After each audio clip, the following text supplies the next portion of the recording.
আমি মহানগৰীত আমি গধূলি প্ৰায় 6:30 বজাৰ পৰাই এটা হেভি ৰেইনফল আমি পাইছোঁ আৰু তাৰ মাজতে আমি খবৰ পালোঁ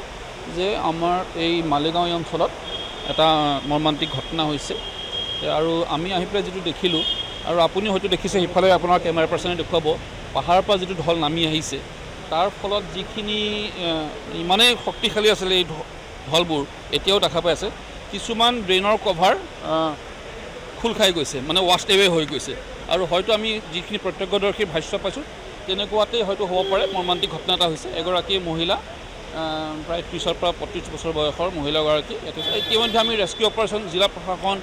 SDRF NDRF SDRFৰ মানুহ জিলা প্ৰশাসন আৰক্ষী আমি গুৱাহাটী পৌৰ নিগম মই নিজে কমিশ্যনাৰ ইয়াতে আছোঁ আমাৰ ADC ডাঙৰীয়াও আছে গতিকে আমি এতিয়া চেষ্টা এটা চলাই আছোঁ কিন্তু যেহেতু বৰষুণৰ তীব্ৰতা বাঢ়ি আহি আছে হয়তো আমাৰ অকণমান একটু মানে ৰখিব লগা নিচিনা হোৱা বুলি মই নকওঁ কিন্তু ইয়াৰ উদ্ধাৰ কাৰ্যত অলপ বাধা হৈছে কিন্তু আমি যৎপৰোনাস্তি চেষ্টা চলাই আছোঁ